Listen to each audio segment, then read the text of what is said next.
Justice Minister Jim O'Callaghan has confirmed that 32 people have been deported to Georgia in what he has described as a significant start towards a new, improved and, quotes, more effective immigration system. To discuss, I'm joined by Fine Gael TD for Dublin South West and Minister of State for Migration, Colm Brophy. Good morning, Minister.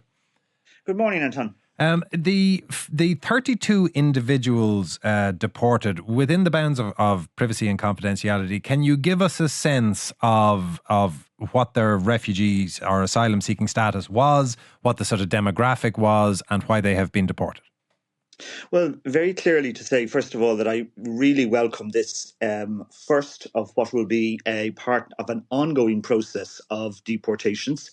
It is important that if you are served with a deportation notice in our country, which means you no longer have a legal right to remain in Ireland, that you either choose to leave voluntary or that you are clearly aware, and the message is loud and clear, that you will be deported. And that is a very important part, I believe, of having a firm, fair and effective system for managing migration.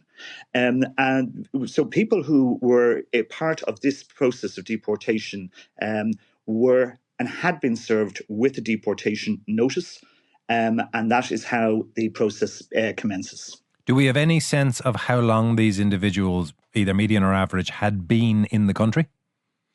The exact details, I'm not going to get into the exact details of individuals, etc. I mean, it is important to note the key factor is once you're served with a deportation notice, your right to remain in the country says you must leave. You're now here in the country illegally. If an Garda Síochána stop you, they have the right to detain you. So once you're served with that, you're here illegally, you should leave. And if you don't leave, well, then now we will deport you. Indeed, and I'm not asking you to go into the details for individuals, but I think people might want to get a sense of the efficiency of the process, and that insight could be given by understanding in rough ballpark terms, how long had it taken to process these people? How long had they remained in the country before the decision was made to put them on a deportation flight? Yeah.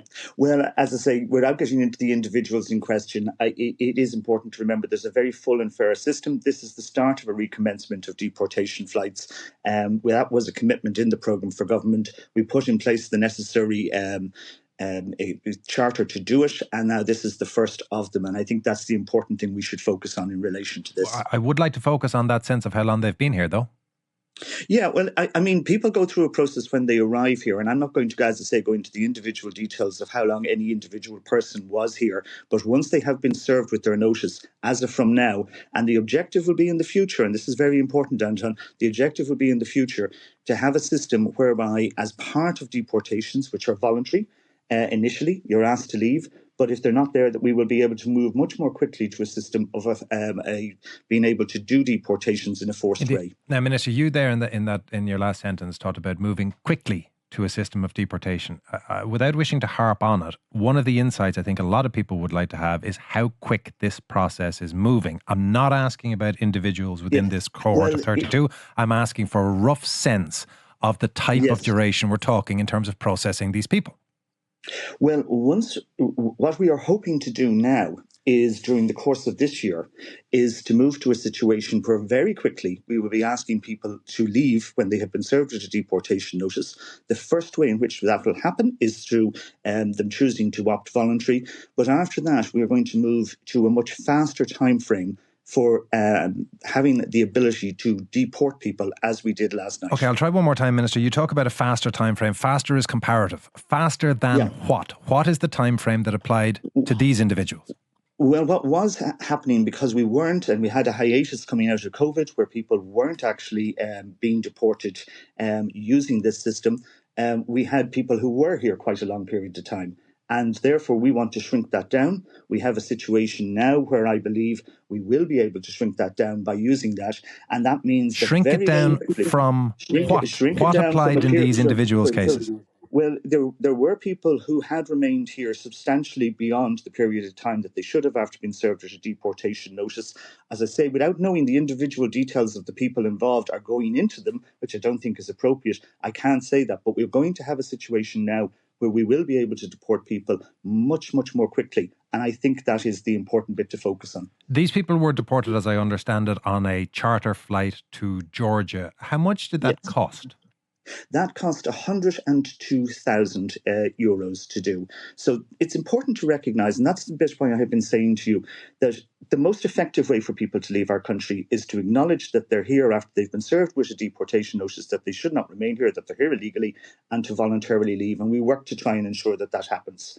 But also a very clear message must go out that we are willing to have, as part of our system of dealing with it, a charter flight which can bring people back. Yes, there is a cost involved in doing that, but it is a very clear and effective part of the system of saying to people, you must leave, and if you don't leave, we will make you leave. Why does it cost so much? Well, actually, its cost effectiveness, I believe, is well worth it in terms of people remaining here illegally is not something we want, and you're going to have and we believe a very effective value for money in terms of what it costs to move people internationally. But why is the cost so high? I mean, if you looked at a commercial ticket to go to Georgia, it would not cost you 3,100 and something euro per person. So why is it so high? And we actually use a mix of that. That's an important point to make, Anton. And it's very important. We actually use a mix of using commercial tickets and using commercial airlines. We use, as I say, as our primary process to use voluntary, which is the cheapest process of doing it. But when you can't get to that situation and you have to actually go to the process of saying to someone, we are going to physically deport you, the process that we have to go through is through using a chartered aircraft, and those are the costs. And we believe we have secured very good value for money costs for the state in terms of that type of process. So does that mean that this aircraft was largely empty? What we actually had was, and again, without getting specifically into the operation, we had the people who were being deported, and we had obviously accompanying them members of An Garda Síochána to ensure that the deportation process worked smoothly. With me is Sinéad Gibney, who is Social Democrats TD for Dublin Rathdown. Sinéad, this, as Colm Brophy has outlined, is an attempt to get a greater level of speed and efficiency into the system. Is that something to be welcomed? Speed and efficiency is to be welcomed, but what I have a problem with is that in the last year we've seen a shift towards a focus only on the firmer and away from the fairer, if you like, that was originally the tagline in the government's approach to migration. And that's the issue, is that, of course, speed is to be welcomed. But when we introduce speed, for example, do we make sure that the rights of those people who are in the system are still being observed? So are they still able to get access to the legal supports that they need to deal with that speed within the system? Are they getting the fairness of the system that we were promised when this government was in election mode? Instead, what we saw is the shift towards, within the programme for government, 26 what I would describe as restrictive measures, or measures to enforce a more firm approach to migration, without any of the acknowledgement that we are simply not meeting any of our obligations to people who are coming to this country seeking asylum, nor dealing with the integration efforts that we should be when they are granted asylum. So that's what my issue is that, of course, speed and efficiency are fine. Of course, deportations are a feature of any normal migration system. But what I have an issue with is the triumphalism at which this is announced today, where we have the first charter flight being declared as if it's some kind of success.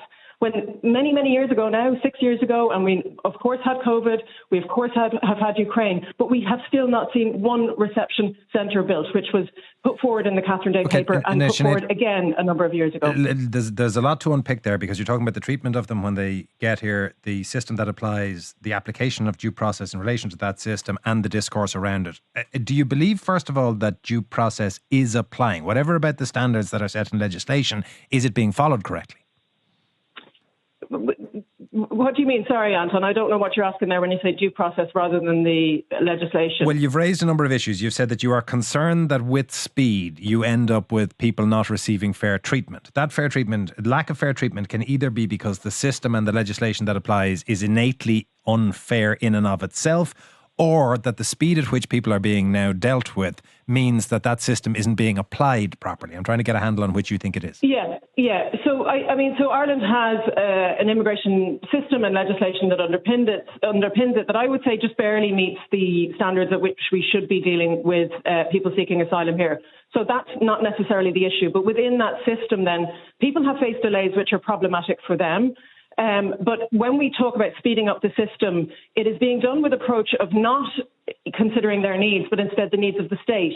And I guess the reason I tie it to our integration efforts is that within the direct provision system, for example, within international protection, we have a huge amount of people who can't enter into accommodation because they're not getting the supports that they need to do so even when they've been granted asylum. So why don't we start dealing with the other end of the pipeline rather than stemming the flow of people, or you know what I mean? Like, so start thinking about the system as a whole, our obligations to these people, and build the reception centres. Just build the reception centres, please. We have 6 recommended, and what that will do is allow us to actually deal with the system in the way that we want to, and then the focus doesn't have to be, because I think the real problem I have with the message and the narrative around this is that I would say that it is playing towards a far-right pull on this issue. So across the globe, we're seeing messages come out about migration that are very negative. I mean, why aren't we hearing more about the wonderful contribution that people are making to this country? And I see that those centre parties within our government and within governments all across Europe are being pulled towards the right because they believe that their voter base want to hear more about this firm system, but they're not dealing with the fair side of it. We have refused accommodation to 3,000 people, possibly more than that at this stage, who have been coming here seeking asylum, refused accommodation. They're getting a voucher, they're getting sent out on the street. That's not being dealt with. That's not being heralded in the press. What we're hearing about is deportations. So that's my issue. Is that but the just to check, narrative Sinead, is all wrong from in this respect government. of these individuals on this deportation flight that we are talking about, the provision of ongoing accommodation would be a moot point because what the system has decided was that they didn't merit asylum. Yeah, and I again have no issue with deportation. I mean, I do have an issue with an increase in safe countries as the first response. Because I don't necessarily think that all of those safe countries should be categorised as safe. But I do appreciate that absolutely deportations to safe countries is a feature of our system. And I have no issue with that, Anton. What I have an issue with is the triumphalism that the Minister went out with this morning on Morning Ireland, talking about a deportation charter flight as a big success. And as you've just unpicked with the Junior Minister for Migration there, one which really does not make cost sense for me, where we don't actually, he couldn't answer your last question there about whether or not it was a full flight, and instead said it was beefed up with Garda numbers there. What I want to see is a focus on the full system and specifically on those reception centres that were recommended by Catherine Day and by every NGO who's working in this space. Well, let me bring Colm Brophy back in on that. What of that suggestion of triumphalism effectively to pander to the more right wing of your electorate? Well, I just don't agree with that at all. I think it's actually a bit of a ludicrous point. What it is a clear statement by both myself and Minister O'Callaghan that we believe that we need to have an effective system, we need to have a firm system, and we need to have a fair system. And we've said that repeatedly since we were made ministers in this area. And what we are doing today is part of a process. It's the end part of a process. We are also working on all the other parts of the process through the reform processes that we have in place, including things like the Migration Pact and the changes we'll be making to Irish law. But we must recognise one thing. We must recognise it very clearly. It's not in any way, shape or form pandering to anyone to want to have a system that works for the benefits of the genuine people who want to claim asylum if they come to this country, that works for the benefit of our country and our citizens, and that means that we have a certainty around how people will be dealt with when they arrive into our country. And that's what we want. And as part of that, and a very clear and important part of that, is that when people have been told they no longer have a right to remain in the country, they have been served with a deportation notice, that they either must choose to leave voluntarily or that we have in the armoury of the state the ability to deport them. That's what we did, and I think that is a very effective system and something that everybody should be welcoming, because I believe in the long run it has benefits for everybody. To what extent do you hope that this will send a message to others who might be intending to come? Is the idea that the publicity around this might have a chilling effect? No, it's not to have a chilling effect. It's very clearly to send a clear message to people that if you come to Ireland and if you go through the process which we have, which is a firm, fair and effective system, and that if at the end of that process you are told you do not qualify as someone who can stay in our country, that you will not be allowed to stay and you will be deported. And that is a very clear message, I think, that we are entitled to send out and should send out. Let me return to Sinead Gibney from the Social Democrats. Sinead, this is just the system operating, and one part of that system is that there be deportation for those who merit it. Once again, I have no issue with deportation. We in the Social Democrats have no issue with deportation. It's a feature of a system. But you'll notice there that Colm reintroduced the word fair into that system, which is one that was removed from the programme for government. Literally, a firmer system. It didn't mention fair, and none of the measures within the programme for government speak to our obligations to actually treat people with humanity and dignity, provide them with a fair system that actually deals with their application. And that's my issue, is that this, to me, is just a shift towards a much more hardline approach to immigration that I have an issue with. Sinead, thank you very much. That is Sinead Gibney, Social Democrats TD for Dublin Rathdown. Colm Brophy, just to return to effectively where we started, an awful lot of texts coming in. I won't harangue you with them, but seeking an answer to the question we started with, which is trying to get an understanding of how long, either average, median, ballpark, the people on this deportation flight had been in the system in Ireland. Can you give us an answer? Well, people will have been in the system for a period of time going through it. And that period of time, as we know, and it's one of the reasons that we want to make changes to it, has effectively meant that people have been going through the process in some instances for maybe a year, maybe longer, maybe a couple of years. So it's not in any way, and this would be a wrong impression to give to people, it's not a rushed process. It is a process where people who have been here for a period of time have gone through the process and then reached that point at the end where they're told they must leave. The one thing, if people voluntarily weren't leaving, that we didn't have was the ability to deport. We now have reinstated that today, and I think we will find that it'll be a very effective process in the future as well. But primarily, and I keep making this point, the process says you have the right to make your claim, but if you're told you're not welcome, you haven't qualified, you must leave our country. Once you've been served with a deportation notice, you're here illegally, and now you can be deported. Colm Brophy, thank you very much. That is Colm Brophy, Minister of State for Migration, and before him, Sinead Gibney, Social Democrats TD for Dublin Rathdown.